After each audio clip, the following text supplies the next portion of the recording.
नमस्कार, आप देख रहे हैं द न्यूज पोस्ट और मैं हूं आपके साथ आदित्य।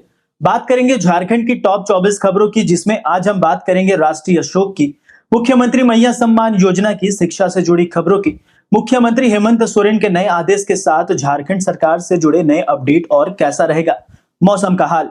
सबसे पहले बात करेंगे पूर्व प्रधानमंत्री डॉक्टर मनमोहन सिंह के निधन से पूरा देश शोकाकुल है। 92 वर्ष की आयु में निधन हो गया। उन्होंने 26 दिसंबर 2024 को दिल्ली एम्स में अंतिम सांस ली। उनके निधन पर राज्यपाल संतोष गंगवार, मुख्यमंत्री हेमंत सोरेन, बीजेपी प्रदेश अध्यक्ष बाबूलाल मरांडी और सरायकेला विधायक चंपई सोरेन सहित दिग्गज नेताओं ने शोक व्यक्त किया है। राज्यपाल ने कहा कि डॉक्टर मनमोहन सिंह का योगदान भारतीय रिजर्व बैंक के गवर्नर, वित्त मंत्री और प्रधानमंत्री के रूप में हमेशा याद रखा जाएगा। वहीं मुख्यमंत्री हेमंत सोरेन ने उन्हें महान नेता और अर्थशास्त्री बताते हुए कहा कि उनका योगदान देश के विकास में अनमोल रहेगा। साथ ही बाबूलाल मरांडी ने उनके आर्थिक सुधारों के योगदान को अविस्मरणीय बताया और दिवंगत आत्मा को शांति की कामना की। बीजेपी के चंपई सोरेन ने भी शोक व्यक्त करते हुए उनके परिवार और समर्थकों को इस कठिन समय में साहस देने की प्रार्थना की है। वहीं पूर्व प्रधानमंत्री के निधन पर भारत सरकार की ओर से 7 दिनों का राष्ट्रीय शोक की घोषणा की गई है। इस कारण अब झारखंड में भी 26 दिसंबर से लेकर 1 जनवरी तक किसी भी प्रकार का राजकीय समारोह का आयोजन नहीं किया जाएगा। बता दें कि राजकीय शोक के दौरान राज्य के सभी भवनों जहां नियमित रूप से राष्ट्रीय ध्वज फहराए जाते हैं वो आधे झुके रहेंगे। इसे लेकर हेमंत सोरेन के संयुक्त सचिव की ओर से एक पत्र जारी कर जानकारी दी गई है, जिसके तहत नामकुम के खोजा टोली मैदान में प्रस्तावित मैया सम्मान योजना से संबंधित कार्यक्रम को भी स्थगित कर दिया गया है। राज्यपाल पद से इस्तीफा देने के बाद पूर्व मुख्यमंत्री रघुवर दास के रांची स्थित आवास पर भाजपा नेताओं का जमावड़ा लगा हुआ है। पार्टी के संगठन मंत्री कर्मवीर सिंह, सांसद दीपक प्रकाश, विधायक नीरा यादव, राज सिन्हा, उपाध्यक्ष राकेश प्रसाद सहित कई बड़े नेता उनसे मुलाकात करने पहुंचे हैं। रघुवर दास ने मीडिया से बात करते हुए कहा कि सक्रिय राजनीति में लौटने का उनका निर्णय व्यक्तिगत है और वे संगठन के प्रति अपनी प्रतिबद्धता दिखाना चाहते हैं। उन्होंने कहा कि महाप्रभु जगन्नाथ ने राज्यपाल पद पर बुलाया, लेकिन अब अपनी कर्म भूमि पर वापस लौटने का समय आ गया है। रघुवर दास ने राजनीति के सवालों का जवाब देने से परहेज किया और कहा कि बीजेपी में शामिल होने पर राजनीतिक मुद्दे पर बात करेंगे। बढ़ेंगे आगे और बात करेंगे जयराम महतो से जुड़े मामले की। तो डुमरी विधायक जयराम महतो का सीसीएल के क्वार्टर पर कब्जे को लेकर एक नया विवाद सुर्खियों में है। जयराम महतो के समर्थक ने सीसीएल के D2 क्वार्टर पर कब्जा कर लिया, जहां पहले सुरक्षा कर्मी रहते थे। इस दौरान वहां जेएलकेएम का झंडा और बैनर भी लगाकर कुर्सियां व दरी बिछाई गई। विधायक ने सीसीएल प्रबंधक पर आरोप लगाया कि कंपनी के हजारों क्वार्टरों पर अवैध कब्जा है और जब तक इन्हें खाली नहीं कराया जाएगा उनका क्वार्टर भी खाली नहीं होगा। विवाद बढ़ने के बाद पुलिस और सीआईएसएफ के जवान मौके पर पहुंचे, लेकिन कार्यकर्ता नहीं माने। रात में जयराम महतो स्कॉर्पियो के बोनट पर बैठकर अधिकारी से गरजते दिखे। बाद में पुलिस ने लाठीचार्ज किया और केस दर्ज किया। हालांकि मामला दर्ज होने के बाद सीसीएल के क्वार्टर को खाली कर दिया गया है। नव वर्ष के अवसर पर रांची के प्रमुख मंदिरों में भव्य तैयारी की जा रही है। मंदिरों को लाइटिंग, फूलों और गुलाबों से सजाया जाएगा, जबकि सुरक्षा के लिए बैरिकेडिंग और स्वयंसेवकों की तैनाती की जाएगी। रांची पहाड़ी मंदिर में सुबह 4 बजे से भक्तों के दर्शन के लिए पट खोले जाएंगे, जहां जलाभिषेक की व्यवस्था होगी। जगन्नाथ मंदिर में 30 स्वयंसेवक तैनात होंगे और मंदिर का पट सुबह 5 बजे खोला जाएगा। श्री श्याम मंदिर में 5000 लोगों के बीच बूंदिया और भोग वितरण किया जाएगा। तपोवन मंदिर में 30 स्वयंसेवक सुरक्षा में तैनात होंगे, जबकि श्री सुरेश्वर धाम में मंदिर का पट सुबह 5 बजे खोलेगा और 101 कोली खीर का भोग भक्तों के बीच बांटा जाएगा। पहाड़ी मंदिर में 150 स्वयंसेवकों के साथ सुरक्षा व्यवस्था की जाएगी और रुद्राभिषेक, भजन कीर्तन आयोजित होंगे। सभी मंदिरों में भक्तों के लिए विशेष व्यवस्था की जाएगी। चलिए बात करें मौसम की। तो झारखंड में मौसम का मिजाज फिर से बदलने वाला है। 28 और 29 दिसंबर को बादल छाए रहेंगे, जिसमें न्यूनतम तापमान में 1 से 2 डिग्री सेल्सियस की बढ़ोतरी होगी। वहीं जब बादल हटेंगे तो न्यूनतम तापमान में गिरावट दर्ज की जाएगी, जिससे ठंड बढ़ेगा। मौसम विभाग के अनुसार पाकिस्तान के रास्ते एक पश्चिमी विक्षोभ आ रहा है। इसका असर झारखंड के कुछ हिस्सों में देखने को मिल सकता है। पलामू, गढ़वा, चतरा, कोडरमा, लातेहार व लोहरदगा जिले में बारिश हो सकती है। वहीं 29 दिसंबर को भी राज्य में अधिकांश बादल छाए रहेंगे। इसके साथ ही हल्की बारिश भी हो सकती है। बात करें खुशखबरी की, तो मैया सम्मान योजना के लाभार्थियों को 2500 रुपए की बढ़ी हुई राशि उनके खाते में क्रेडिट होनी शुरू हो चुकी है।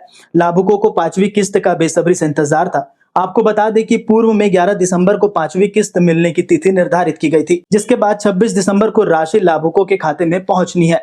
लाभुकों ने बताया कि उनके खाते में सीएम हेमंत सोरेन ने वादे के अनुसार 5वीं किस्त भेज दी है। योजना का लाभ लेने वाली लाभुक बबीता ने बताया कि उनके खाते में 2500 रुपए आए हैं।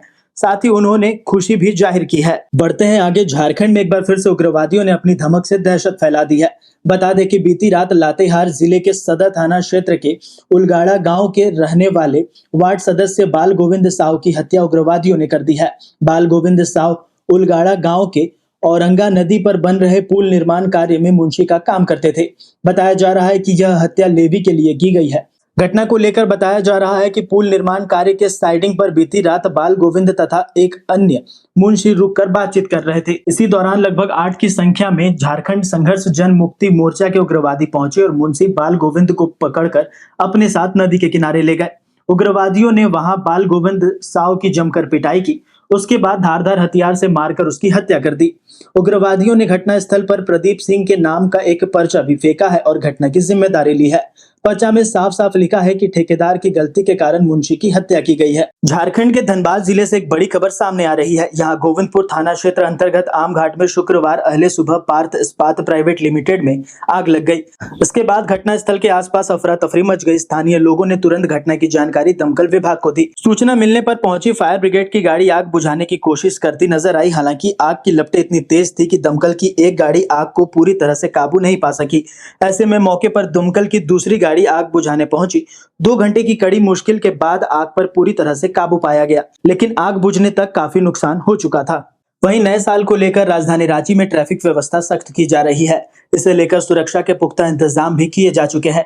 ट्रैफिक पुलिस सड़क दुर्घटना को रोकने के लिए विशेष अभियान एनएच और शहर में चलाएगी, जिससे तेज रफ्तार, बिना हेलमेट और ड्रंक एंड ड्राइव करने वालों पर सख्त कार्रवाई की जाएगी। ट्रैफिक एसपी ने बताया कि सुबह, दोपहर, शाम और रात में विशेष अभियान के तहत सभी जगहों पर विशेष नजर रखी जाएगी और जो भी नियमों को तोड़ते हुए नजर आएंगे उन पर सख्त से सख्त कार्रवाई की जाएगी। वहीं नए वर्ष के आगमन को देखते हुए देवघर जिला में सुरक्षा के कड़े इंतजाम किए गए हैं। खासकर देवघर के बॉर्डर इलाकों में पुलिस और उत्पाद विभाग की ओर से विशेष निगरानी रखी जा रही है, क्योंकि यहां से बिहार के 2 जिले सटे हुए हैं। देवघर उत्पाद विभाग के डीएसपी सत्येंद्र श्रीवास्तव ने बताया कि झारखंड और बिहार के विभिन्न जिलों में उत्पाद उपाधीक्षकों के साथ मिलकर बिहार में पेट्रोलिंग की व्यवस्था को मजबूत किया जा रहा है। उन्होंने यह भी कहा कि बिहार में शराब पर पूर्ण प्रतिबंध है, इसलिए बॉर्डर पर शराब की एंट्री पर विशेष ध्यान दिया जा रहा है। झारखंड में नए साल के मौके पर 50 करोड़ रुपए की शराब बिक्री का अनुमान है। उत्पाद विभाग की तैयारी पूरी हो चुकी है और इस साल पिछले साल के मुकाबले अधिक शराब बिक्री की उम्मीद है। पिछले साल 31 दिसंबर और 1 जनवरी को 45 करोड़ रुपए की शराब बेची गई थी, जबकि रांची में 7.53 करोड़ रुपए की शराब बिक्री हुई थी। इस बार रांची में रिकॉर्ड टूटने की संभावना है और 9 करोड़ रुपए तक की बिक्री हो सकती है। विभाग ने शराब के पॉपुलर ब्रांड की उपलब्धता सुनिश्चित करने और एमआरपी से अधिक दामों पर बिक्री करने वालों के खिलाफ कार्रवाई का निर्देश दिया है। कोडरमा का तिलैया डैम अब फ्लोटिंग सोलर पैनल की स्थापना के कारण और प्रसिद्ध होने वाला है। टीपीएस द्वारा तिलैया डैम में 155 मेगावाट का फ्लोटिंग सोलर पैनल लगाया जाएगा, जिससे झारखंड का सबसे बड़ा सोलर प्लांट बनेगा। केटीपीएस के एचओपी मनोज ठाकुर के अनुसार जनवरी के केटीपीएस के तालाब में 6 मेगावाट बिजली का उत्पादन फ्लोटिंग सोलर प्लांट से शुरू होगा। इस परियोजना का कार्य 2024 के मध्य तक पूरा होने की उम्मीद है। इसके अलावा केटीपीएस में 800 मेगावाट की 2 नई यूनिट भी स्थापित की जाएगी। फ्लोटिंग सोलर पैनल से जल दूषित होने से बचता है और मछली पालन पर कोई प्रभाव नहीं पड़ेगा। जमशेदपुर के टेलको थाना प्रभारी शैलेंद्र की गाली गलौज करने के आरोप में कोल्हान डीआईजी मनोज रत्न ने सस्पेंड कर दिया है। यह मामला उस समय सामने आया जब एक महिला छेड़खानी के आरोपी उज्जवल भूमिहार को थाना से छोड़ने का विरोध करने गई थी। महिला ने आरोप लगाया कि थाना प्रभारी ने उसे गालियां दी और थाने से भगा दिया। इस घटना के बाद एसएसपी किशोर कौशल ने गंभीरता से जांच का आदेश दिया है और सिटी एसपी कुमार शिवासिस ने थाना प्रभारी से स्पष्टीकरण की मांग की है। इस बीच आरोपी उज्जवल ने पीड़ित पक्ष के खिलाफ मारपीट का मामला दर्ज कराया है। जमशेदपुर के साक्षी बाजार में जेएनएससी ने 10 शौरत दुकान को भाड़ा बकाया होने पर सील कर दिया है। कई वर्षों से इन दुकानों का सरकारी भाड़ा बकाया था और बार बार नोटिस जारी करने के बावजूद राशि जमा नहीं की गई थी। सिटी मैनेजर ने बताया कि इन दुकानदारों ने नोटिस का जवाब नहीं दिया, जिसके बाद यह कार्रवाई की गई है। 10 साल से अधिक का बकाया होने पर यह कदम उठाया गया है। दुकानदार संघ के अध्यक्ष ने दुकानदारों की लापरवाही को जिम्मेदार ठहराया और बाकी दुकानदारों से बकाया राशि जल्द जमा करने की अपील की है। दुमका भागलपुर मुख्य मार्ग पर दुमका जिले के रामगढ़ थाना क्षेत्र के भंडारों के पास यात्री से भरी बस और हाईवे की आमने सामने की टक्कर हो गई। जिसमें लगभग 1 दर्जन यात्री घायल हो गए हैं। घायलों को स्थानीय लोगों की मदद से दुमका के फूलो झानो मेडिकल कॉलेज अस्पताल में भर्ती कराया गया है, जहां उनका इलाज चल रहा है। 2 घायलों की स्थिति गंभीर बताई जा रही है। मिली जानकारी के अनुसार पुष्पांजलि नामक बस दुमका से गोड्डा जा रही थी, तभी तेज रफ्तार हाईवा ने ओवरटेक करते हुए बस को सामने से टक्कर मार दी। घटना के बाद अफरा तफरी मच गई और पुलिस मौके पर पहुंचकर दोनों वाहनों को कब्जे में ले लिया है। झारखंड सरकार की ग्रामीण विकास और पंचायती राज मंत्री दीपिका पांडे सिंह ने मैया सम्मान योजना को लेकर विपक्ष की आलोचना का जवाब दिया है। उन्होंने कहा कि विपक्ष भ्रम फैलाने की कोशिश कर रहा है, जो नाकाम रही। उन्होंने स्पष्ट किया है कि जो महिलाएं नियमों के अनुसार सम्मान राशि प्राप्त कर रही हैं, उन्हें यह राशि मिलेगी। यदि कोई सरकारी नौकरी में है और लाभ ले रहा है तो यह नियम के खिलाफ है। मंत्री ने यह भी कहा कि विपक्ष केवल दुष्प्रचार भी लगा हुआ है। इसके अलावा मंत्री ने राज्य के वित्तीय मामलों में और विभिन्न विकास योजनाओं की समीक्षा की। उन्होंने बकाया राशि और कर्मियों के बकाया भुगतान की भी गंभीरता से जांच की है। झारखंड के पाकुड़ जिले में इन दिनों पत्थर माफियाओं के हौसले बुलंद हो गए हैं। दबंग पत्थर माफिया लगातार स्थानीय प्रशासन से साठगांठ कर जिला प्रशासन व राज्य सरकार की राजस्व को चूना लगा रहे हैं। गैर कानूनी तरीके से पत्थर माफिया स्टोन चिप्स को पश्चिम बंगाल भेजते हैं। इसी बीच जिला प्रशासन भी एक्शन मोड में आ गई है। खनन टास्क फोर्स की टीम द्वारा हिरनपुर थाना क्षेत्र के चौड़ा मोड़ चेकपोस्ट के समीप छापेमारी की गई। छापेमारी में बिना चालान वाले स्टोन चिप्स लदे 4 ट्रकों को जब्त किया गया है। यह छापेमारी डीसी मनीष कुमार के निर्देश में की गई है। छापेमारी कर रहे खनन फोर्स के पदाधिकारी का कहना है कि लगातार रात के अंधेरे में जिला प्रशासन की आंख में धूल झोंककर गैर कानूनी तरीके से पत्थर माफिया द्वारा स्टोन चिप्स को बड़े बड़े वाहनों में लादकर पश्चिम बंगाल ले जाया जा रहा था। वहीं जिला प्रशासन की इस कार्रवाई के बाद जिले के पत्थर माफियाओं में हड़कंप मचा हुआ है। पलामू के मेदिनीनगर शहर की रहने वाली कल्पना सिंह को नई दिल्ली में best makeup artist of the year 2024 का पुरस्कार मिला है। यह सम्मान उन्हें झारखंड राज्य की ओर से प्रदान किया गया है। दिल्ली के रेडिसन ब्लू होटल में आयोजित समारोह में बॉलीवुड अभिनेत्री भाग्यश्री ने यह पुरस्कार दिया है। डीके पैजेट द्वारा आयोजित इस कार्यक्रम में देश भर से प्रसिद्ध मेकअप आर्टिस्ट शामिल हुए थे। सम्मान मिलने पर कल्पना ने अपनी मेहनत और रचनात्मकता को श्रेय दिया और कहा कि यह उपलब्धि झारखंड के युवाओं को प्रेरित करेगी। उनका मानना है कि छोटे शहर के लोग भी बड़े सपने देख सकते हैं और उन्हें साकार कर सकते हैं। उनके पति मृत्युंजय कुमार ने इस सफलता से पलामू और झारखंड में खुशी का माहौल बताया है। झारखंड की स्वास्थ्य व्यवस्था को सुधारने के लिए मुख्यमंत्री हेमंत सोरेन ने हेल्थ सर्किट बनाने का प्रस्ताव रखा है, जिसके तहत सभी मेडिकल कॉलेज, अस्पताल और जिला अस्पतालों को जोड़कर मरीजों को एक अस्पताल से दूसरे अस्पताल में शिफ्ट किया जा सकेगा। इससे अस्पतालों का दबाव कम होगा। मुख्यमंत्री ने राज्य के अस्पतालों को 24/7 फंक्शनल बनाने और चिकित्सकों की मौजूदगी सुनिश्चित करने का निर्देश दिया है। इसके अलावा सामुदायिक स्वास्थ्य केंद्रों और जिला अस्पतालों में विशेषज्ञ चिकित्सकों की सेवा उपलब्ध कराने की बात कही है। किडनी और कैंसर मरीजों के लिए डायलिसिस का और इलाज सुविधाओं बढ़ाने की योजना है।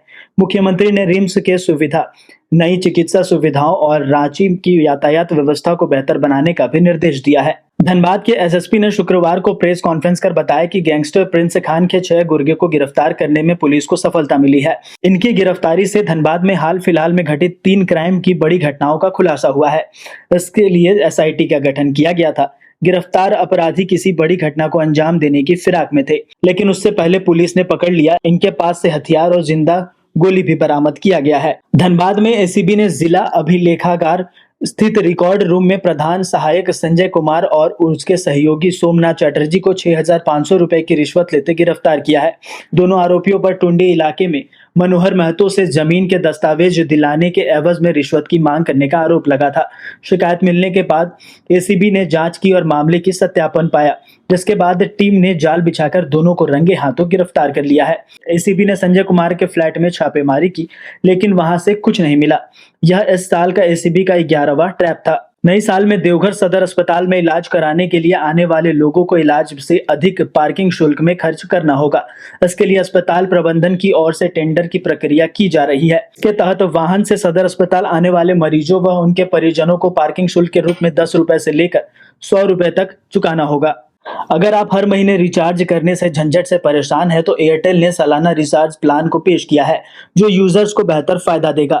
1,999 रुपए का प्लान 365 दिन की वैधता के साथ अनलिमिटेड कॉलिंग, 100 SMS और 24 GB डेटा प्रदान करता है। इसके अलावा 3 महीनों के लिए अपोलो 24/7 एक्सट्रीम ऐप और हेलो ट्यून का फ्री सब्सक्रिप्शन भी मिलता है।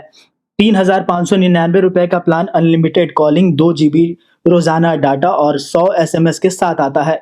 इसके साथ ही 3 महीने के लिए फ्री कंटेंट और हेलो ट्यून मिलता है। 3,999 रुपये वाला प्लान 2.5 GB रोजाना 5G डेटा के साथ आता है। इसके साथ ही 100 SMS डिज्नी प्लस हॉटस्टार का 1 साल का फ्री सब्सक्रिप्शन प्रदान किया जाता है। फिलहाल द न्यूज पोस्ट में इतना ही। ऐसे ही झारखंड की तमाम छोटी और बड़ी खबरों के लिए देखते रहिए द न्यूज पोस्ट।